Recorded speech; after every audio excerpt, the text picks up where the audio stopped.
Moi je viens du Finistère Sud, j'ai commencé l'école de foot à 6 ans dans un petit club à côté de Quimper, Horizon Sport, que j'ai quitté une fois en rentrant au Pôle Espoir, parce qu'une fois que je suis rentré ici à Ploufragan, je suis allé jouer à la Stella Maris de Douarnenez pour avoir un niveau régional, parce qu'avant j'ai joué qu'en district, je suis arrivé donc, au Pôle Ouest en 99, pour 2 saisons, jusqu'en 2001, avant d'intégrer le Stade Rennais. Tu avais intégré le Stade Rennais avant sous forme de contrat ou ils sont venus à l'issue de ta première année ou deuxième année? Je m'étais engagé avec le Stade Rennais avant de rentrer au Pôle Espoir. Psychologiquement, ça te rassurait de ne pas aller de Douarnenez directement au Stade Rennais ou quel état d'esprit tu étais par rapport à ça? Ouais, je voulais à tout prix avoir une étape intermédiaire avant d'aller dans un club pro. D'accord. Je crois que ça porte bien son nom, un centre de préformation. Avant d'arriver vraiment dans le grand bain, de passer par une étape où le week-end on peut quand même rentrer chez ses parents, jouer avec ses copains dans son club. Je crois que la transition se fait beaucoup plus facilement que de direct partir directement au centre de formation. Et puis voilà, de se confronter aux meilleurs joueurs de sa région.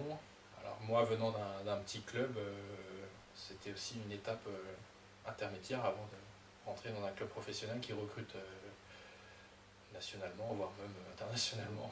Tu peux nous donner ta promo, ton année de promotion, et puis les joueurs qui sont vous avez ressorti des de super la photos. sortis des souvenirs. Non, moi je suis né en 1986, donc on a intégré le pôle en 99. Donc il y a une belle promotion, une belle génération. Il y a Johan Gourcuff qui a été international, joué au Milan AC.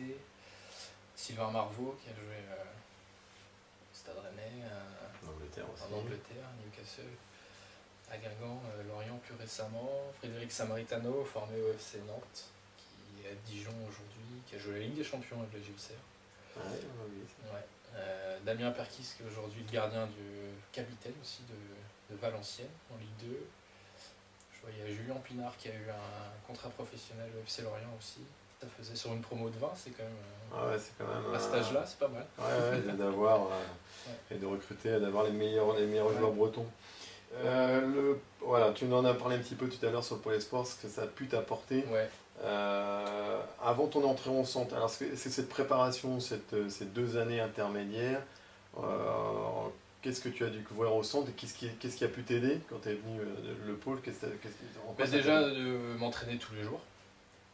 J'avais pas ce rythme-là du tout, moi, dans mon club. On s'entraînait 2 fois semaine plus match le week-end. Donc déjà, d'avoir un rythme comme ça. Puis comme je disais tout à l'heure, de se confronter aux meilleurs joueurs de la région. Le niveau s'élève, l'exigence s'élève. Donc voilà, je trouve que personnellement, c'était une bonne manière de progresser. Sans concurrence aussi, puisque exactement, toute la semaine... Parce qu'il n'y a pas de match le week-end. Donc personne ne se tire trop dans les pattes non plus. Alors que quand vous arrivez dans un centre de formation d'un club pro, c'est pas la même musique. On ressent plus la concurrence à ce moment-là. Complètement. Oui, et puis après, comme je disais tout à l'heure, dans un club pro, dans un centre de formation, ils recrutent à l'international, parce qu'il y avait des étrangers aussi. Et voilà, c'est pas juste les petits bretons. Je veux dire que les cultures et les mentalités sont aussi différentes. Donc c'était bien, je pense, de venir ici, sortir moi de mon petit Finistère, d'aller dans une structure régionale avant vraiment de rentrer dans un truc un peu plus conséquent. D'accord, ça t'a permis de remis un petit peu plus. Oui, complètement. Et heureusement, je pense que je suis venu ici avant d'aller à Rennes, parce que je pense que déjà en venant ici, j'ai pris une claque parce que tout est plus grand. C'est la première fois que tu partais de chez toi aussi, j'imagine, et que tu viens d'un internat, c'est pas évident à gérer. Alors quand je suis arrivé au Stade Rennais, j'en ai repris une autre parce que c'était encore un échelon supérieur. D'accord. Dans l'exigence ou... Partout. Dans l'exigence, sur le terrain, sportivement, et même dans la vie au centre. Ici, il y a 2 générations, donc il n'y a qu'un an d'écart. Dans les clubs pro, il y a souvent 3 générations, donc il y a 2 ans d'écart. Et à cet âge-là, c'est quand même assez important. Et les mentalités sont pas les mêmes entre un joueur breton et un joueur avec une mentalité différente.